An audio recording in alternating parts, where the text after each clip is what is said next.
E seja muito bem-vindo, aprovado, aprovada. Vamos para mais um índice que compõe aqui o nosso sistema econômico aqui no nosso Brasilzão. E olha só, essa aqui é bem tranquila, aula bem rápida, tá? E a gente vai falar sobre o nosso IGPM. Essa daqui, cara, quem tem aluguel de imóvel já ouviu muito falar sobre o IGPM, né? Por quê? Porque ele é utilizado aí também como um índice de referência para a correção dos aluguéis de imóveis, tá? Mas a gente já vai chegar lá. Olha só, o IGPM, ele é o índice geral de preços do mercado, tá? Nós falamos ali do IPCA, que ele vai medir o varejo, certo? E agora a gente está falando do IGPM, que ele mede o atacado, tá? É o atacado, isso. Olha a minha letrinha aí, coisa linda.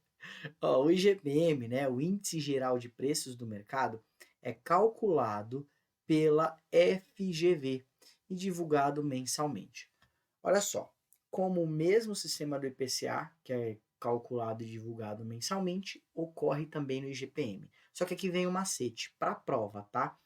Presta atenção, IPCA e IGPM, não confunda, tá? Por quê? O IPCA ele é calculado pelo IBGE. Lembra das quatro letrinhas de IPCA, IBGE? Beleza, aqui a gente tem o mesmo macete. Só que o nosso macete agora é o seguinte, ó, é IGP, nós temos um tracinho, certo? M, correto? Esquece esse M aqui, ó. Você vai fazer aqui, ó, FGV, que é quem calcula o IGPM. Então, quem que você vai fazer aqui? Ó? Só utilizar o IGP, certo? E o FGV. Quem calcula o índice geral de preço de mercado é a FGV. Esse é o macete, tá? IPCA, 4 letrinhas, IBGE, certo? IGPM, 3 letrinhas, FGV. Beleza? Então é para macete de prova, hein? Para você não errar. Lembrando que o IGPM vai calcular o índice dos preços de atacado, tá? E o IPCA, o de varejo, tá bom? Ó, o IGPM ele é calculado pela FGV e é composto pelos seguintes índices. Aí aqui vem mais macete, tá, galera? É 60% do índice de preços do atacado, que é o nosso IPA. Ele é composto por 30% do índice de preços do consumidor, que é o IPC, e 10% é o índice nacional do custo da construção, beleza? Aí vem o detalhe, qual que é o macete que você vai utilizar aqui? Poxa, eu preciso decorar isso? Não, você não precisa. Mas lembre-se da ordem, tá? Qual que é a ordem? 60, 30, 10, certo? 60, 30, 10. Olha o macete para a prova aqui, ó. Olha só, macete que eu aprendi com o professor Lucas Silva, hein? Esse daí eu fiz CPA 20 com ele, hein? Olha só, olha só. O professor Lucas Silva, ele fala assim, ó. Você vai chegar na prova, você senta na cadeira, se vira nos 30 e tira 10 na prova. Você entendeu? Você senta na cadeira, se vira nos 30 e tira 10 na prova. Aí não tem como você errar. Assimila esse macete. Outro macete importante, olha só. Quando a gente fala aqui do nosso IPCA, o IGPM, desculpa, o que vai acontecer? Vai aparecer na prova para você a composição pelos números e ele vai embaralhar essas letrinhas aqui. E aqui não tá difícil de você acertar. Olha só, ordem alfabética. É IPA, é A, certo? IPC é o C, certo? E aí qual o macete final? INCC. Então você não vai errar mais, porque você vai ter aqui, ó, o nosso IPA, beleza? O nosso IPC e o nosso INCC, certo? Então assim, ó, pega aqui, ó, A, C, C, C do nosso alfabeto, beleza? Macete de prova, aí não tem como você errar, tá bom? Olha só, vamos agora para finalizar aqui explicando um pouquinho mais sobre o nosso IGPM, tá? Por sua composição, esse indicador engloba diferentes etapas no processo produtivo, sendo bastante utilizado como indexador de contratos. Lembra que eu falei do aluguel lá? Então, o que acontece? A galera usa os contratos de aluguéis, né? O IGPM como indexador, como uma baliza para poder corrigir os aluguéis de imóveis. É um dos exemplos que ele é utilizado, tá?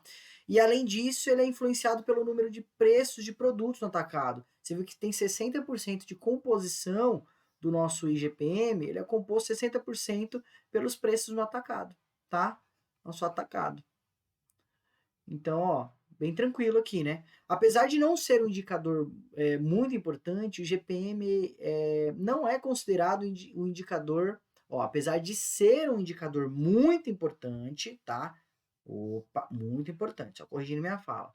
O IGPM não é considerado o indicador oficial da inflação do Brasil, porque o indicador oficial da inflação do Brasil é o IPCA, não confunda, tá? Mas ele é amplamente aceito pelo mercado, porque ele é um indicador confiável, certo? Porque ele utiliza esses três índices de preço que a gente falou, IPA, IPC e INCC, tá? Ele dá uma confiabilidade muito grande no mercado. Historicamente, o IGPM ele tem uma variação muito próxima ao IPCA. Por isso é importante que haja um indicador de mercado para que o controle da variação de preço não seja um monopólio do Estado, tá? O que essa informação quer dizer? Quer dizer o seguinte, a gente já tem o IPCA, certo? O IPCA, ele faz o quê? Ele faz o controle da inflação, certo? Ele vai determinar qual é a inflação, na verdade, correto? Então, o que acontece? Se a gente não tem ninguém para medir se aquele controle está correto, certo? O Estado faz o que quiser com o preço. Então, o IGPM, ele também serve para balizar se o Estado, né, está agindo corretamente ou não com relação aos preços, tá? Por quê? Porque ele vai pegar e vai medir. Se o IGPM está sempre muito próximo ao IPCA, show de bola. Agora, se o IPCA tá, sabe, distanciando muito para cima, ou distanciando muito para baixo, alguma coisa está errada. De repente tem uma manipulação aí. Então, esse aqui é visto como o IGPM como um índice de confiabilidade muito grande no mercado. E um Estado que detém um monopólio de indicadores econômicos, ele não gera confiança. Então, quando a gente tem um índice para poder estar ali batendo pau a pau com o indicador de inflação, né, para ter um termômetro, a gente tem o quê? Tem a confiança dos investidores estrangeiros, certo? Muito mais forte. Então eles vão olhar para esse país, vão olhar para o Brasilzão e falar, poxa, ó, inflação ali é medida pelo IPCA, mas a gente tem um outro índice de preço ali que consegue balizar se não está tendo uma manipulação de mercado ali, uma manipulação de preço, tá bom? E é bem tranquilo, essa é a nossa aulinha sobre o IGPM, o Índice Geral de Preços de Mercado. E, cara, se você olhou aqui essa aula, não entendeu, foi rápido demais, volta a ela, bem tranquilo, tá bom? Mas, poxa, não sai daqui com dúvidas. Se for o caso, me pergunta aí também, tá bom? E vamos pro próximo, tem muita coisa boa por aí. Valeu!